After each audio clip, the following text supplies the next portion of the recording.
The sky was dull that evening, a greyish hue bleeding across the horizon, like something in the air knew things were about to fall apart. I remember the way my fingers trembled as I tried to light a candle in the kitchen, not because of the power outage, but because of the tension that had been hanging in the house like a heavy fog for weeks. My name is Hannah Mitchell, and I once believed in fairy tales. I believed in love that healed all wounds, in family that stood together through storms. But nothing prepared me for the day when everything I believed would be turned inside out, not by a stranger, but by the man I loved and by his silence. I met Daniel Mitchell 8 years ago at a charity event in downtown Dallas. He was charming, confident, and carried the kind of calm that made you feel safe, like nothing could shake him. When we got married 2 years later, I inherited not only a husband but also a 6-year-old boy named Caleb, Daniel's son from his previous marriage. His ex-wife had passed away, and Daniel raised Caleb alone until I came into their lives. Caleb was a sweet boy, quiet but observant. He would watch people carefully, always curious, always thinking. At first, he didn't say much to me. I understood his world had been reshaped too many times in too few years. But over time, we formed a bond. He began to call me Mom, and with every tiny sign of affection he gave me, I felt like I was doing something right. For a while, life was beautiful. Daniel and I both worked regular jobs. I was a graphic designer, freelancing from home, and he managed a local hardware store. We had backyard barbecues, movie nights, and lazy Sunday mornings. Caleb thrived in school, and our little family felt whole. But things started to change a year ago, slowly at first. Daniel began to come home late, said he was working longer hours. He grew distant, short-tempered. At first, I blamed stress. Then I blamed myself. And then, I started to notice the lies. It was one night last November when I caught him in the first real lie. He told me he had to stay late for a shipment at work. But I'd dropped by the store that evening to surprise him with dinner, and he wasn't there. One of the employees said he'd left early. When I asked him about it, Daniel brushed it off, said there was a change of plans. No apology. No explanation.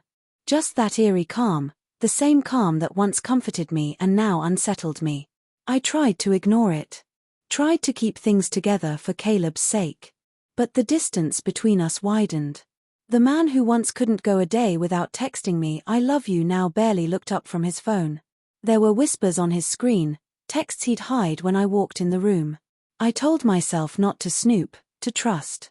But trust only stretches so far before it snaps. It all came to a head on a rainy Thursday afternoon. Caleb had just come home from school. I was in the kitchen making sandwiches when I heard a knock at the door. A woman stood there, maybe in her early 30s, holding a little girl who looked to be around 4. She was soaked, her hair plastered to her forehead, and there was something about her eyes, determined, angry, and tired. "Is Daniel home?" she asked, her voice tight. I froze. "Who's asking?" She hesitated. "My name's Jessica. This is my daughter, Lila. I think we need to talk." The air left my lungs.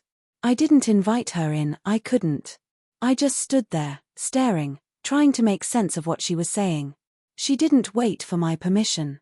She stepped inside, wiped water from her daughter's face, and looked me dead in the eyes.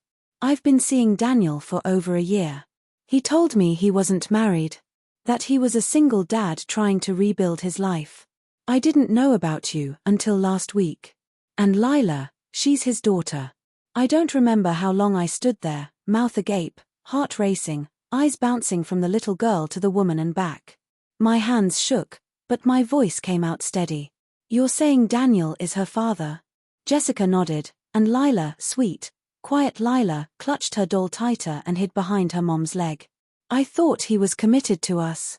He's been spending nights at our place. Telling me he's working overtime when he was probably here with you. I didn't come here to fight. I just thought you should know." I didn't cry, not then. My body went numb, like my brain had pulled the emergency brake on all emotions. I thanked her, can you believe that? I thanked her and shut the door before she could say anything else. Caleb had been standing at the top of the stairs the entire time. I looked up at him, my heart splitting as I saw the confusion on his face. "What's going on?" he asked, his voice quiet, as if he already knew something was wrong. I opened my mouth to lie to protect him, maybe, but I couldn't. I told him the truth. That his dad had another woman. Another child. That we were all living a lie. That night, Daniel came home around 8. I was sitting on the couch, the envelope in my hands holding the printed photos Jessica had emailed me, their text messages, pictures of them together, screenshots of hotel bookings. Caleb was upstairs, but he hadn't gone to sleep. He was watching, listening. I asked Daniel if he loved her. He didn't answer.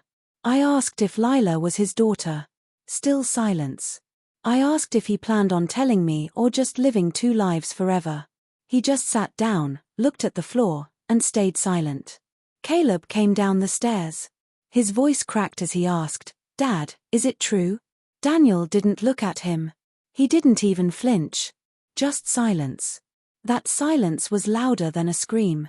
It echoed through the room, bounced off the walls, and hit me like a freight train. His silence was a confession. It was cowardice. It was cruelty. I broke that night. I packed a bag and took Caleb with me to my sister's house across town. I left Daniel sitting there, mute and unmoving, as if speaking the truth would turn him to stone. 4 days, I couldn't eat. I couldn't sleep. Caleb was devastated. The boy who once drew family portraits with all 3 of us stopped drawing altogether. Daniel tried to contact me, left voicemails saying he wanted to explain. But explain what? That he had another life. Another child. That he never had the courage to tell me. Weeks passed. Then months. The divorce papers went through quietly. He didn't contest anything. I got full custody of Caleb. He didn't fight that either. But what haunted me most wasn't the betrayal, it was that moment. That one night when he said nothing. When his son, his little boy, stood there, desperate for answers, and his father gave him none. That silence was the real wound. One that would take a lifetime to heal. Today, it's been almost a year since that night. Caleb and I are rebuilding. Slowly. We moved into a small townhouse not far from his new school. He's started drawing again, mostly superheroes.